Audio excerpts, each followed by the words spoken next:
Hello friends, you are welcome in PVP video classes. I am Pankaj going to present first video among the videos of Group H on the provisions of Cr.P.C. In Group H videos we will discuss all the provisions related to judgment under the Civil Procedure Code 1973. मित्रों, group H की ये पहली video है जिसमें हम लोग दंड प्रक्रिया संहिता 1973 के अध्याय 27 में प्रावधानित निर्णय विषयक प्रावधानों का अध्ययन करेंगे। I have specified section 353 to 365 chapter 27 of the code in 5 subheadings: pronouncement of judgment and other formalities related to judgment, language and content of judgment, precautionary actions of during judgment, compensation and cost, and prohibition, probation and admonition. Among all these 5 groups, the most important are 4th and 5th, and the one most important is that is 5th. इन पांचों में सबसे जो महत्वपूर्ण है वो पांचवा है, probation और एडमनिशन, यानी भर्त्सना पर छोड़ना या परिवीक्षा पर छोड़ना, परिवीक्षा और भर्त्सना पर छोड़ा जाना, सेक्शन 360, ये सबसे इंपॉर्टेंट है। इसके बाद जो कुछ इंपॉर्टेंट है वो कंपनसेशन एंड कॉस्ट, और इसके बाद ये सब फॉर्मल है।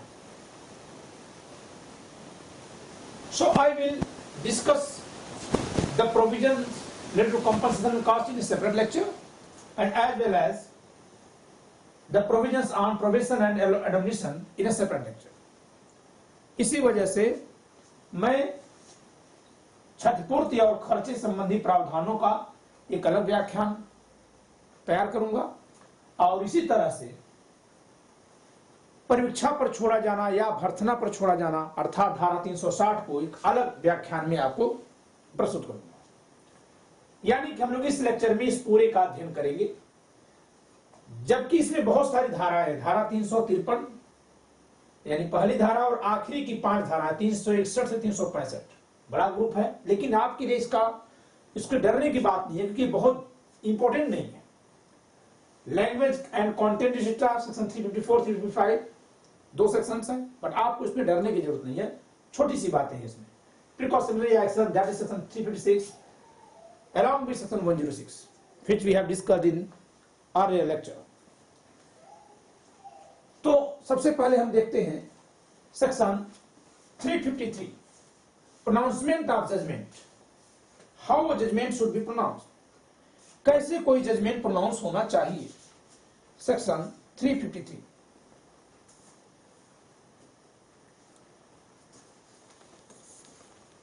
you should open your Bear Act and read carefully section 353. The judgment in every trial in any criminal court of original jurisdiction shall be pronounced in open court. Must underline this, open court. No judgment shall be pronounced in a closed camera court. All the judgments shall be pronounced in open court. Okay? तो इस बात को आप रेखांकित कर लीजिए कि कोई भी निर्णय कभी बंद न्यायालय में नहीं सुनाया जाता, वो खुले न्यायालय में ही सुनाया जाएगा, चाहे वो किसी भी विषय पर हो, यानी बलात्कार जैसे विषयों पर भी निर्णय खुले न्यायालय में सुनाया जाता है। Even in case of rape or other family matters the judgement shall be pronounced in open court, so this must be underlined.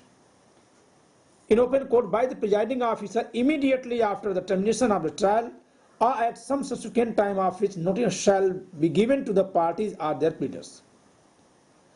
Notice must be given if the judgment is not immediately pronounced. अगर निर्णय तुरंत नहीं सुनाया जाता है तो पक्षकारों को सूचना अवश्य दी जाएगी। How the judgment is pronounced? A, B and C. There are 3 alternate manners of pronouncement of judgment. By delivering the whole of the judgment, or by reading out the whole of the judgment, or by reading out the operative part of the judgment and explaining the substance of the judgment in a language which is understood by the accused or his pleader. निर्णय अगर तुरंत सुनाया जाता है, जैसे ही विचारण पूरा हुआ तुरंत निर्णय सुनाया जाता है, तब तो कोई बात नहीं। बट आज ट्रायल पूरा हुआ, कंक्लूड हुआ, जजमेंट अगले किसी डेट पे सुनाया जा रहा है, तो जजमेंट सुनाने के बारे में दोनों पक्षकारों को इन्फॉर्म किया जाएगा, नोटिस दी जाएगी। जजमेंट कैसे सुनाया जाएगा, 353 इस पे भी चर्चा करती है। ये कहती है 3 में से किसी एक तरीके से। वो कैसे? संपूर्ण निर्णय देकर सुनाया जाएगा, by delivering the whole judgment. What do you mean by delivering the whole judgment? Trial has been concluded either at immediate after the conclusion of trial or at a specific time on a particular date. The court shall have pronounced the judgment verbally. That is called as by delivering. निर्णय विचारण के समाप्ति के बाद या तो तुरंत या किसी परवर्ती तिथि पर अगर बोलकर सुनाया जाता है, यानी जैसे जजमेंट बोला जाता है वहां उसको शॉर्ट हैंड में रिकॉर्ड किया जाता है और वही जजमेंट सुना भी जाता है लोगों द्वारा। इसको कहते हैं निर्णय देकर सुनाया गया। और अगर निर्णय पहले से जज ने लिखवा दिया और तब सुनाया जा रहा है तो पढ़कर सुनाया गया, by reading. Okay, if the judgment has already been reduced in writing by the court itself, in outside the court, outside the in open court, then it should be pronounced by reading, तब उसको पढ़कर सुनाएंगे। और तीसरा क्या तरीका है कि पूरे को न पढ़ा जाए, केवल छोटा सा उसका ऑपरेटिव पार्ट पढ़ लिया जाए और रेस्ट को पार्टीज को दे दिया जाए। और by reading the operative part of judgment, if the judgment is very long, okay, very lengthy. So this is not important for you. Where the judgment is delivered under clause A of subsection 1, the presiding officer shall cause it to be taken down in shorthand. Shall, underline it. Sign the transcript and every page thereof as soon as it is made ready and write on it the date of the delivery of the judgment in open court. जब open court में वो बोल कर सुनाएगा तो वहां ये आदेशात्मक है क्लास 2 में कि शॉर्ट हैंड में उसी टाइम पे लिखा भी जाएगा। Mostly in high court this practice is adopted. Okay, high courts वगैरह में ऐसा होता रहता है कि जैसे आप बोलकर जजमेंट लिखवाते हैं वही लिखा जाता है, वही साइन किया जाता है। The third is where the judgment or the operative part thereof is read out under clause B or clause C of section 1, as the case may be, it shall be dated and signed by the presiding officer in open court, and if it is not written with his own hand, every page of judgment shall be signed by him. It means where it is, the judgment has been reduced in writing in offside of court, but it must be signed in the open court after reading it. जहां निर्णय पढ़कर सुनाया जाता है, यानी कि जबकि न्यायालय ने पहले ही निर्णय लिख दिया है, लिखवा दिया है, और वो न्यायालय में केवल पढ़कर सुना रहा है, वहां भी साइन वही की जाएगी। यानी सिग्नेचर हमेशा ओपन कोर्ट में करना है। It means the sign on judgment must be done in the open court by the court. Okay, the fourth is where the judgment is pronounced in the manner specified in clause C of subsection 1, the whole judgment or a copy thereof shall be immediately made available for the pursual of the parties or their pleaders free of cost. Free of cost, underline it. जहां की उसका operative part केवल पढ़ के सुनाया जा रहा, whether operative part is reading pronounced through reading by way of reading the judgment, the operative parts of judgment, then free of cost the copy of judgment shall be provided to the both the parties. तब वहां पर दोनों ही पक्षकारों को मुफ्त में निर्णय की एक प्रति उपलब्ध कराई जाएगी। The fifth is, if the accused is in custody, he shall be brought up to hear the judgment pronounced, whether he is acquitted or convicted. यदि अभियुक्त अभिरक्षा में है तो निर्णय सुनने के लिए उसे लाया जाएगा। Sixth clause, if the accused is not in custody, he shall be required by the court to attend to hear the judgment pronounced, except where his personal attendance during the trial has been dispensed with and the sentence is one of fine or he is acquitted. It means if it is asked that whether appearance of accused is required at the time of pronouncement of judgment, The normal answer is, the common answer is yes. But there are two exceptions. If the judgment is a sentence in form of fine and personal appearance has been dispensed already, or if the judgment is in form of acquittal, otherwise his appearance is necessary. अगर आपसे ये पूछा जाता है कि क्या निर्णय सुनने के लिए विक्टिम का उपस्थित होना अनिवार्य है, तो आप कहेंगे हाँ, सामान्यतः अनिवार्य है। इसके दो अपवाद हैं, जबकि निर्णय में अगर दोष सिद्धि भी है तो जो दंड है केवल जुर्माने का हो और उसे पहले से ही उपस्थिति से मुक्ति मिल चुकी, चाहे धारा 205 के अधीन या धारा 252 के 53 के अधीन या धारा 206 के अधीन, whether under section 205 or 206 or 253 of CRPC, personal appearance has been dispensed. Okay, and he has been sentenced only for fine. ठीक है, तो या कि जबकि उसको व्यक्ति की उपस्थिति से छूट मिली हो, कहाँ, धारा 205 में, 206 में या 253 में, अथवा कि उसे दोष मुक्त करने का निर्णय आया है, तो उसके न होने पर भी निर्णय सुनाया जा सकता है।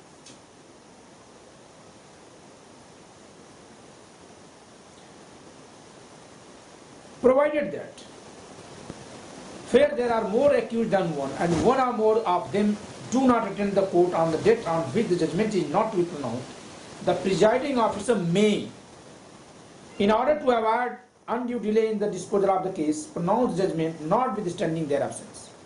जहां एक से ज्यादा अभियुक्त हैं, कुछ उसमें उपस्थित हैं, कुछ नहीं है, वहां पीठासीन अधिकारी चाहे तो शेष के अनुपस्थिति में भी निर्णय सुना सकता है, चाहे वो निर्णय दोष सिद्धि का ही क्यों न हो और जुर्माने से अधिक के दंडादेश का ही क्यों। It means in such a situation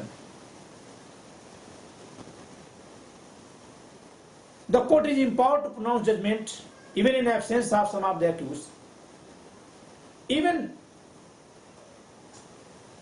they have been declared guilty and they have been sentenced for more than fine. Okay, and the seventh is, no judgment delivered by any criminal court shall be deemed to be invalid by reason only of the absence of any party or his pleader on the day of from the place notified for the delivery thereof, or of any omission to serve, or defect in serving, or the parties or their pleaders, or any of them, the notice of such day are pleased. This is very important clause, clause 7. What the effect would be if the notice has not been served, or if any of the accused did not appear there? No, the judgment would not be invalid. Class 7वां इस बात का उत्तर देता है कि जहां class 1 में notice देनी थी और नहीं दी गई, या कि जहां उपस्थिति अनिवार्य नहीं हुई और निर्णय सुना दिया गया, तो क्या होगा। धारा 353 का खंड 7 कहता है कि कोई फर्क नहीं पड़ेगा, निर्णय की विधिमान्यता पर कोई फर्क नहीं पड़ेगा, निर्णय विधिमान नहीं मानेगा। Clause 8, this is last clause of this section. Nothing in this section shall be constituted to limit any way the extent of the provisions of section 465. इस धारा की किसी बात का यह अर्थ नहीं लगाया जाएगा कि वह धारा 465 के बंधों के विस्तार को किसी प्रकार सीमित करती है। And then what is section 465? The effect of error in judgment. Okay, that is effect on error in judgment. धारा 465 क्या है? निर्णय में त्रुटि का प्रभाव बताती है। So we must go through that.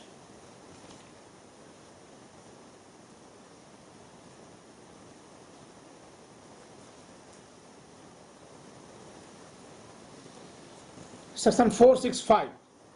Findings are sentences when reversible by reason of error, omission or irregularity.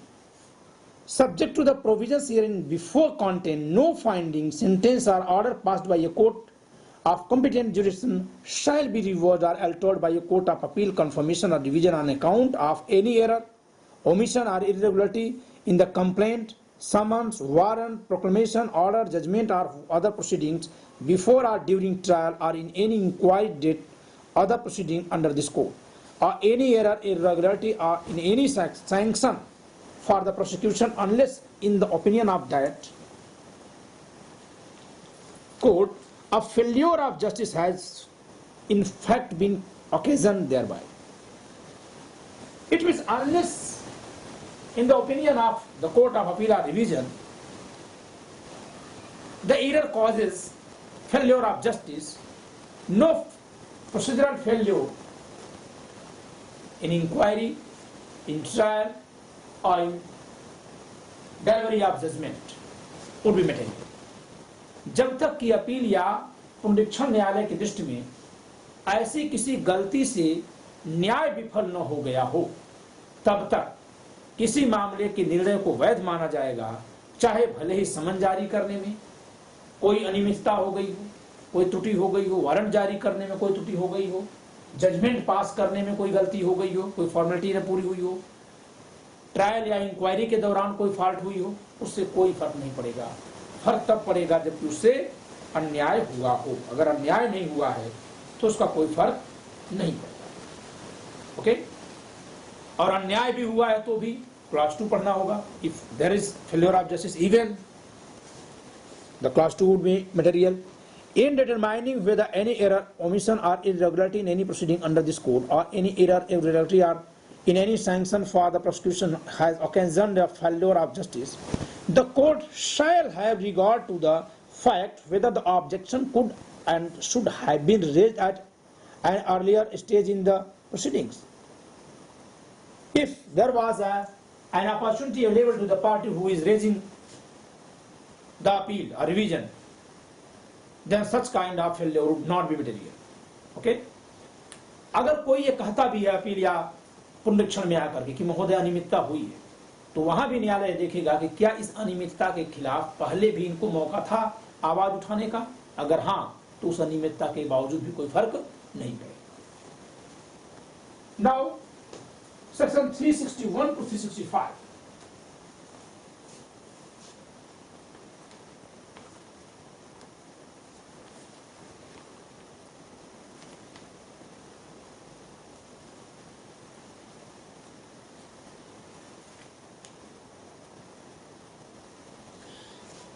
Section 361 special reason to be recorded in certain cases. In some specific cases, special reason to be recorded by court. This section need not to be read by me. You should read it. धारा 361 में कहा गया कुछ मामलों में विशेष कथन कारण लिखने होंगे। इसमें मुझे कुछ पढ़ने की जरूरत नहीं, आप खुद से पढ़ लीजिएगा और कोई दिक्कत नहीं है। द मटेरियल इज सेक्शन 362, धारा 362 महत्वपूर्ण है। Court not to alter judgment save as otherwise provided by this court or by any other law for the time being enforced, no court, when it has signed its judgment or final order disposing of a case, shall alter or review the same except to correct a clerical or arithmetical error. So there is review of criminal judgment prohibited. Okay? So where there is review, the review is prohibited under section 362. This is important section. धारा 362 पुनर्विलोकन को मना करती है। इस संहिता या तत्समय प्रवृत्ति किसी अन्य विधि द्वारा जैसा उपबंधित है उसके सिवाय कोई न्यायालय जब उसने किसी मामले को निपटाने के लिए अपने निर्णय या अंतिम आदेश पर हस्ताक्षर कर दिए हैं, तब क्लर्कियल या गणितीय भूल को ठीक करने के सिवा उसमें कोई परिवर्तन नहीं करेगा या उसका पुनर्विलोकन नहीं करेगा। ठीक है, यानी कोई क्लर्कियल मिस्टेक, कोई स्पेलिंग मिस हो गई, कोई गिनती कहीं गलत हो गई, कोई अल्फाबेट गलत हो गया, उसी को सही करेगा, अदरवाइज कोई इंटरफियर नहीं करेगा। Section 363 copy of judgment to be given to the accused and other person need not to be discussed by me. You are able to understand this clause. Section 364 judgment when to be translated, no need to be discussed here. Section 365 Court of Session to send copy of finding and sentence to district magistrate. This is also need not to be discussed. धारा 364, 363, 64 और 65 आप खुद से बैठ से पढ़ लीजिएगा। इसको पढ़ने की जरूरत मुझे नहीं, क्योंकि इसमें कुछ ऐसा नहीं आपको समझ में ना आए और इंपॉर्टेंट भी नहीं। अब हम चलते हैं लैंग्वेज एंड कंटेंट पर। Section 354 and 355। Section 354 is very important. It contains 6 clauses and clause 4 is very important, but I would go from clause 1. Section 354 language and contents of judgment. Except as otherwise expressly provided by this code, every judgment referred to in section 353 shall be written in the language of the court. And language of the court Language of court is dealt from section 272. It means it will be decided by state government for every state. हर एक राज्य के लिए न्यायालय की भाषा क्या होगी, इसको हर राज्य निर्धारित करेगा. ये धारा 272 में लिखा हुआ है. So shall be written in the language of the court. Okay. B, shall contain. Whenever you will make a draft of judgment, you will have to follow this proforma, this guideline given in section 354. जब कभी आपको निर्णय का draft करना है exam वगैरह में, या आप जज बन जाते हैं, आपको जजमेंट देना है, तो आपको यही प्रोफार्मा फॉलो करना होगा. Clause B, shall contain the point or points of determination, the decision thereon and the reasons for the decision. आपको क्या क्या लिखना होगा निर्णय में? अवधारण के लिए प्रश्न यानी विवादित तथ्यों को लिखना होगा, उन प्रश्न या प्रश्नों पर विनिश्चय और विनिश्चय का कारण यानी क्यों लिख रहे हैं.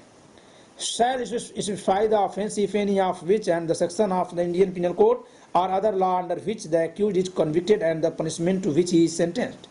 आपको लिखना होगा कि अगर भारतीय दंड संहिता है तो उसके कौन सी धारा के दिन, और अगर कोई दूसरे कानून के तहत है तो उस कानून का नाम और उसकी धारा, किस धारा के तहत कौन सा अपराध के लिए आप उसको दोषी पाते हैं, और अगर दोषी पाते हैं तो फिर दंड कितना देते हैं, ये भी लिखना पड़ेगा. Clause B, if it be a judgment of acquittal shall state the offence of which the accused is acquitted and direct that he be set at liberty. This is very important. जब आप दोष मुक्ति का निर्णय लिखेंगे तो केवल ऐसे ही एक्विटल नहीं लिख देंगे, बल्कि लिखेंगे कि इस अपराध से मुक्त किया जाता है, और फिर भी लिखना होता है कि और इसे स्वतंत्र कर दिया जाए, मुक्त कर दिया जाए. Clause 2, when the conviction is under the Indian Penal Code and it is doubtful under which of two sections or under which are two parts of the same section of the code the offence falls, the court shall distinctly express the same and pass judgment in the alternative. जब कभी अपराध तो हुआ है, ये साबित हो रहा है, कहां? भारतीय दंड संहिता के दिन कहां हुआ है ये क्लियर नहीं है, कि जैसे मान लेते हैं कि वो अपराध 382 का था या कि 380 का था, या अगर वो था तो एक ही धारा की कौन से क्लॉज में पनिशेबल था, 304 के पैरा 1 में पनिशेबल था या पैरा 2 में, ऐसा कोई है, तो उसमें फिर कोर्ट अल्टरनेटिवली जजमेंट पास करेगा कि चाहे इसमें या इसमें हम दोष सिद्ध करते हैं और दंड इसको इतना देते हैं. ठीक. When the conviction is for an offence punishable with death, very important. When the conviction is for an offence punishable with death, or in the alternative with imprisonment for life or imprisonment for a term of years, the judgment shall state the reason for the sentence awarded and in the case of sentence of death the special reasons for such sentence. Very important. जब judgement मृत्युदंड किसी ऐसे अपराध के लिए दोष सिद्ध करने का, जहां की किसी अभियुक्त को किसी ऐसे अपराध के लिए दोष सिद्ध किया गया जिसके लिए दंड सजाए मौत और उसके अलावा कोई वैकल्पिक दंड भी है, जैसे हत्या में सजाए मौत या जीवन कारावास दोनों, तो तब जब वो कोई वैकल्पिक दंड देगा तो कारण लिखेगा. लेकिन अगर वो हत्या का सजाए मौत देता है, हत्या के मामले में अगर सजाए मौत का दंड देता है तो उसके लिए विशेष कारण लिखने होंगे. Here I would like to inform you that prior to 1955 the situation was reversed. At that time, if the court shouldn't pass a sentence of death punishment, he shouldn't pass judgment of death sentence, then only he had to record the special reason. Okay? In 1955, the rule recording of special reason had been remitted. But in the new Cr.P.C, which came in force on 1st April 1974, the rule has been reversed. And right now, from the date of enforcement of this code, the rule is that whenever death sentence is passed by a court, then he has to record the special reason. 1955 तक जब किसी अपराध के लिए सजाए मौत और कोई और दंड, दो वैकल्पिक दंड के रूप में थी, जैसे हत्या में सजाए मौत भी, आजीवन कारावास भी है। तो 1955 तक ये नियम था कि अगर आप सजाए मौत नहीं देते हैं, वैकल्पिक दंड देते हैं, तो उसका विशेष कारण लिखिए। 1955 में विशेष कारण लिखने का नियम हटा दिया गया और जजेस के विवेक पर छोड़ दिया गया कि दोनों में से चाहे जो भी दंड दे। लेकिन जब ये संहिता प्रवर्तन में आती है, नई संहिता 1973 की 1 अप्रैल 1974 से, तो इसमें नियम उल्टा कर दिया गया। अब अगर वैकल्पिक दंड देते हैं सजाए मौत का तो कारण लिखना है, लेकिन अगर सजाए मौत का दंड देते हैं, दंडादेश पारित करते हैं, तो विशेष कारण लिखना पड़ेगा। अर्थात विधायी का मृत्यु दंड को हतोत्साहित करने की तरफ है। It means the approach of legislature to discourage the passing of sentence of death punishment, death sentence. Okay? Now class 4. किसी भी दंड, when the conviction is for an offence punishable with imprisonment for a term of 1 year or more, but the court imposes a sentence of imprisonment for a term less than 3 months, it shall record its reason for awarding such sentence unless the sentence is one of imprisonment till the rising of the court, or unless the case was tried summarily and under the provisions of this court. Okay, this is very simple. You may understand this. You can. But the clause fifth is very important. When any person is sentenced to death, the sentence shall direct that he be hanged by the neck till he is dead. Till he is dead. जब किसी व्यक्ति को मृत्यु का दंडादेश दिया जाता है तो वह दंडादेश या निर्देश देगा कि उसे गर्दन में फांसी लगाकर तब तक लटकाया जाए जब तक कि उसकी मृत्यु न हो जाए। And this is dealt through form number 42 in second schedule of this code. ठीक है, इस कोड के सेकेंड शेड्यूल में आप जाएंगे।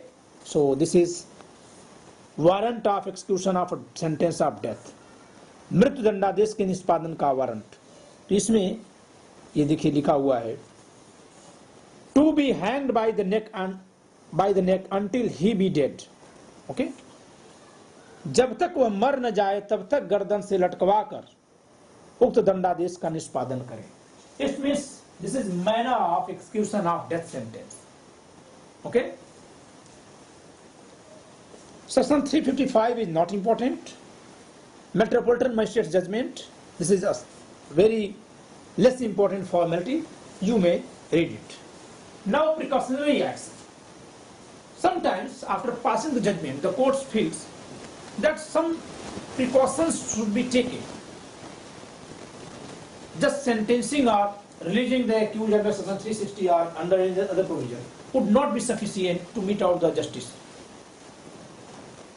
कभी कभी निर्णय सुनाने के समय, दंडित करते समय भी न्यायालय को लगता है कि केवल इसको दंडित कर देना या कि धारा 360 के तहत या अन्य किसी कानून के तहत उसे दोष सिद्धि के बाद भी मुक्त कर देना ही पर्याप्त नहीं है, बल्कि न्याय को सफल बनाने के लिए कुछ और प्रिकॉशनरी उपाय अपनाए जाने चाहिए।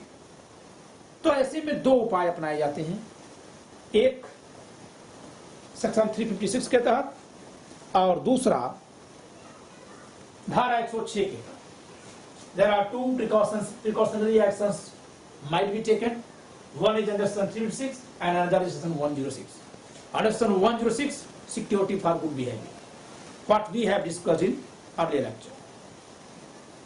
Okay? तो एक इसमें होता है धारा 106 में, जिसकी चर्चा हम लोग कर रहे हैं सदाचारी बने रहने के लिए प्रतिभूति। दूसरी जिसकी चर्चा हम यहाँ कर रहे हैं धारा 356, ये क्या है?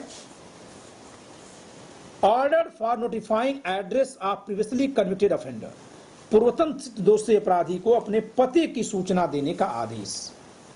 ये किन केसेस में लागू होगा? When any person having been convicted by a court of India of an offence punishable under section 215, section 490A, B, C, D, E, D, मतलब these are for counterfeiting of currency. Section 506, okay, of Indian, which may extend to 7 years or with fine or with both, of Indian Penal Code, or of any offence punishable under chapter 12, chapter 26, chapter 16, chapter 17, 12, 16 and 17 of that code. It means of IPC. With imprisonment for term 3 years or upwards, is again convicted of any offence punishable under any of those sections or chapters with imprisonment for term of 3 years or upwards by any court other than that of magistrate of second class, such court may, underline may, if it thinks fit, at the time of passing a sentence, imprisonment on such person also order that his residence and any change of or absence from such residence after release be notified as hereinafter, provided for a term not exceeding 5 years from the date of the expiration of such sentence. This section is applied only when a person is convicted for section 215 or 489 A, B, C or D. These are all separate sections. Or section 506 para 1. These sections of IPC, or the person is convicted for any offence under chapter 16, the offences against human body, or 17, the offences against property, or 12, offences against coin or government strong. Okay? And he has been previously convicted for any of the offences in any of these sections or under any of chapters, and he has been sentenced for not less than 3 years previously. Okay, and further he is convicted for the same offence, then the court may, but the court must not be second class magistrate, because second class magistrate has not been empowered for under this section. Then the court may, if he thinks fit, ask the accused person to inform his residence, okay, if any change or absence from such residence, okay, for a term not exceeding 5 years from date of expiration of such sentence. Okay, after expiration of sentence up to 5 years, such order may be given. जब कभी किसी व्यक्ति को भारतीय दंड संहिता की धारा 215 जो अध्याय 11 में है, या 489 ए, 489 बी, 489 सी या 489 डी, जो नोटों के, करेंसी नोट के नकलीकरण से है, या कि धारा 506 का पैरा 1, यानी जहां 7 वर्ष तक का दंड होता है आपराधिक विकास, वहां दोष सिद्ध किया जाता है, अथवा कि उसे भारतीय दंड संहिता के अध्याय 12 सिक्कों और स्टाम्पों से संबंधित अपराध, या कि अध्याय 16 मानव शरीर के विरुद्ध अपराध, या कि अध्याय 17 संपत्ति के विरुद्ध अपराध के लिए दोष सिद्ध किया गया है, और फिर दोबारा उसे उसी अपराध के लिए या किसी अपराध के लिए दोष सिद्ध किया जाता है। तो जब दूसरी बार दोष सिद्ध किया जाता है, तब न्यायालय यह कर सकता है कि ऐसे व्यक्ति पर एक आदेश जारी कर दे कि जो दंडादेश पारित कर रहा, कारावास का दंडादेश 3 वर्ष का, 4-5 वर्ष का, जो भी दंडादेश पारित कर रहा है, वह दंडादेश समाप्त हो जाने के बाद अगले 5 वर्षों तक वो सूचना देता रहे कि वो कहां पता बदल रहा है, कहां आ रहा है, कहां जा रहा है, ताकि उसको वास में रखा जा सके, ताकि उस पर निगरानी रखी जा सके। Okay, this is section 356. The same section would be applicable on criminal conspiracies, attempts and abatement of the same offences. और यही बात अगर इन अपराधों के षड्यंत्र, दुष्प्रेरण या प्रयत्न पर है, तो उन पर भी लागू होती है। If such conviction is set aside and on appeal or otherwise, such order shall become void. Obviously, ये जो जजमेंट आया है कन्विक्शन का, अगर इस कन्विक्शन के अगेंस्ट अपील की गई या रिवीजन में गया और वहां सेट असाइड हो गया कन्विक्शन, तो ये ऑर्डर भी सेट असाइड हो जाएगा। Okay, an order under this section may also be made by an appellate court or by the high court or court of session when exercising its power of revision. the same power is vested in appellate courts and court of appeal. यही power अपीलीय न्यायालयों और पुनरीक्षण न्यायालयों को भी दिया गया है. And clause 5 is very important and clause 6 also. The state government may by notification make rules to carry out the provisions of this section relating to the notification of residence or change of or absence from residence by released convict. राज्य सरकार छोड़े गए सिद्ध दोषियों के लिए नियम बना सकती है कि वो कहां कहां अपना पता बदल रहे हैं, इसको कैसे नोटिफाई करें.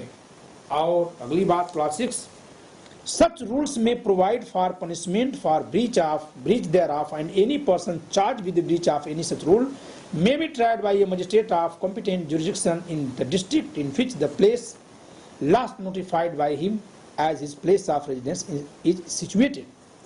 राज्य सरकार नियम बना सकती है कि कैसे कैसे सूचना देनी है, और उस सूचना को देने को भंग करने को अपराध भी घोषित कर सकती है. और यदि ऐसा सूचना देने का नियम कोई भंग किया जाता है तो उसका विचारण उस न्यायालय में चलाया जाएगा जिस न्यायालय के इलाके का उसने पता दिया था और वहां से सूचना देने का नियम भंग. जैसे मान लीजिए किसी अभियुक्त ने, अपराधी ने, जिसको अपने पता की सूचना देनी है, लखनऊ में रहते हुए आखिरी सूचना दी और उसके बाद फिर सूचना देने के नियम का भंग किया, तो उस पर लखनऊ में भी दोबारा से ट्राई किया जाएगा इस अपराध के लिए उसने सूचना देने का भंग किया. Okay, suppose that an accused person breached the duty of giving information about his residence. He has given the last residence address of Lucknow, and then further he breached the rule of notification. Then he shall be tried in Lucknow for committing that offence which is constituted due to the breach of giving notification of his address. Okay, so we have discussed these 3 topics. These are not very important, these are very less important, but this would be very important. Okay, I would discuss next lecture compensation and cost. Okay, so enjoy the lecture. Bye.